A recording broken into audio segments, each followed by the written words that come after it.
Hello guys, this is Street Service TV and welcome back to my channel. But before I start the devotional guys, I would like to shout out the Paling channel na napunta rito at nag-join sa devotional. Shout out to Gabes Tulio Bacoteco, Von Anthony Balmoria, SSC TV of Korea, Joselinco Studio, Ping Bertolpo, Michael Aborita, Connie Vlog, Youngs TV, Heart Monsalan, Mami Rose Crop, Nathaniel Abilia, Micaela Lazaro, Friends Shendog, Vin Lawrence Chonko, Dale Ramos, Lirian Lubitos, Kim Lago, and even to those who did not join us during the premiere but still nagpunta pa rin dito para manood at makinig sa devotional.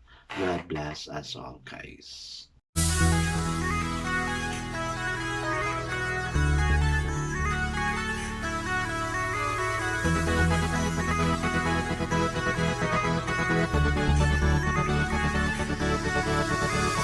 TV, where you heard it, number one is on the top. Good advice is they'll never stop. TV, where you heard it, number one is on the top. Good advice is they'll never stop. Guys, we already discovered what happened to Esau and Jacob, yung twin brother, no? Na basta twin brother sila, no? Sa previous lesson natin. Sana matandaan nyo rin, no? Now, let's come to the story about Isaac and Abimelech. So, let's open our Bible to Genesis chapter 26, verses 1 to 16. And still, guys, I'm using the devotional study Bible because we choose so simplified, maintindihan talaga natin. The scripture we're reading is about Abraham, Isaac, and Abimelech. Genesis 26, chapter 26, verses 1 to 16 says, Now there was a famine in the land, besides the earlier famine of Abraham's time, and Isaac went to Abimelech, king of Palestine in Gerar. The Lord appeared to Isaac and said, Do not go down to Egypt. Live in the land where I tell you to live. Stay in this land for a while, and I will be with you and will bless you. For you and your descendants, I will give all these lands and will confirm the oath I swore to your father Abraham. I will make your descendants as numerous as the stars in the skies, and I will give them all this land, and through your offspring all nations on earth will be blessed, because Abraham obeyed me and kept my requirements, my commands, my decrees, and my laws. So Isaac stayed in Gerar. When the man of that place asked him about his wife, he said, She is my sister, because he was afraid to say, She is my wife. He thought the man of this place might kill me on account of Rebekah, because she is beautiful. When Isaac had been there a long time, Abimelech, king of Palestine, looked down from a window, and Isaac caressing his wife Rebekah. So Abimelech summoned Isaac and said, She is really your wife. Why did you say she is my sister? Isaac answered him, Because I thought I might lose my life on account of her. Then Abimelech said, What is this you have done to us? One of the men might well have slept with your wife, and you would have brought guilt upon us. So Abimelech gave order to all the people, Anyone who molests this man's or his wife shall surely be put to death. Isaac planted crops in that land, and the same year reaped 100-fold, because the Lord blessed him. The man became rich, and his wealth continued to grow until he became very wealthy. He said he had so many flocks and herds and servants that the Philistines invaded him. So all the wells that his father's servant had dug in the time of his father Abraham, the Philistines stopped up, filling them with earth. Then Abimelech said to Isaac, Move away from us. You have become too powerful for us. Amen and amen. Hi guys, let's now pray. Father God, same thing happened to Abraham, the way Isaac did kay Rebecca. Di niya inaccept na asawa niya si Rebecca, but King Abimelech noticed that Rebecca was really the wife of Isaac. because of the truth, O Lord God, because of how the Father Abraham followed all your commandments, your laws, your precept, and everything, O Lord God. You have blessed and kept the lives of Isaac and Rebekah through Abimelech. Lord, sa binasa namin, O God, Isaac really prospered in everything and he became so rich, really very rich because you blessed her. Kami ni God, may desire din kami na hindi naman magiging rich but at least we have something for our own sa mga needs namin, O God. You know each one's heart, O God. Alam mo kung ano yung mga pinagdasal namin, O Lord God, and naririnig mo yun, O God. May at this time, O Lord God, you will grant the desires of our heart kung ano yung mga pinagdarasal namin sa iyo. Each one of us na dito ngayon, O God, has something na hinihingi sa iyo. Bless each one, O God. Bless each one nandito ngayon. Amen and amen. The focus verse we have for this evening, guys, is found in Genesis 26, verse 9. It says, So Abimelech summoned Isaac and said, She is really your wife.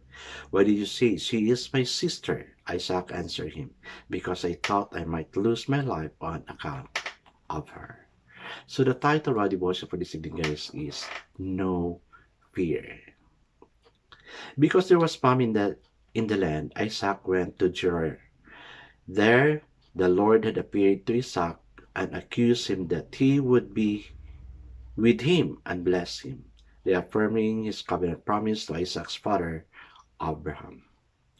God reiterated the requirements of obedience to his command, decrees, and laws. Isaac believed and trusted God, so he stayed in Gerar. However, like Abraham, he feared for his life because of the beauty of his wife, Abraham. And Sarah were brothers and sisters. They had the same father but different mother. Isaac claimed that Rebekah was his sister, was a complete lie. Despite God's intentional nurturing of his faith, Isaac gave him to fear and made a very wrong decision. So binasa natin sa verse 2 to 6. Every day, believers face problems in life that test and stretch our faith.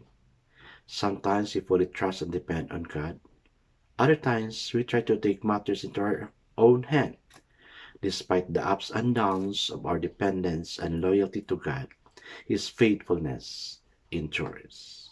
Scriptures often calls people to fear not, probably because we are prone to fear things more than we fear God. The psalmists tell us we can walk through the darkness valley and fear no evil in Psalms 23:4. Only confidence in the Lord's nearness, and sovereign control can steady our hearts. Amen and amen. Guys, sa buhay natin, hindi talaga maiwasan na everyday may problema talagang dumarating. Kaya with this problem, hoping na everything will go well because God is with us. Kaya the best thing to do is palapit tayo kay Lord. No, palapit tayo kay Lord. And of course, not just palapit tayo kay Lord, but instead, of course, we have to follow God's will for us. That is knowing Him more, no, following the commands of the Lord. If you do not know the commands of the Lord, then I encourage you to read the Bible in order for us to prosper. Kasi may promise siya. Hindi man tayo si Abraham or sa Isaac, but yet we are heirs. That if you have accepted Jesus Christ as your personal Savior and Lord, then God will consider you an heir of His kingdom. Like me, guys, no, hindi talaga maiwasan. Problem is always there every day. Paano ba natin maiwasan yung problem? So, in order to avoid problem, let's go near to God. But still, even though we are with God, problem is still there.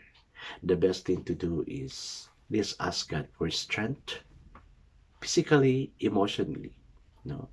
Kasi dito tayo tina-target. And of course, let's ask God's wisdom on how to solve the problem. Not our own, but His own. Sabi nga sa Bible, not by might, nor by power, but by the Spirit. of God. Guys, my question dito, dalawang question, and I hope na you're going to answer this question also. Are you going through hard and painful circumstances? I know you are. So be honest in answering this and meditate on it. Second question, pray for God's protection, provision, and assurance of His sovereignty. Yan. Muni-muni tayo, and I want you to meditate on that. I guess let's not pray. Yes, Father, many times we lie to you, like what happened to Abraham and Isaac. They lied that their wives is not their wives, but instead they're just friends, just to save their own life. Lord, many times that happened to us that we lie unto you just to save our life, oh Lord. That's why I pray to please help us, Lord God, to protect us for provision and assurance of your sovereignty in us. Lord, bless each one nandito ngayon. And sana they will also meditate on the two questions given to us. Amen and amen. Yes guys, sa prayer natin, no, sa second question din niya, no, sabi niya, pray for God's protection, provision, and assurance of sovereignty. And for sure, God will really do it. God bless us all guys, because I know God shall best 10 times better. This again, Rich Reads TV. Kita-kita tayo muli. Paalam!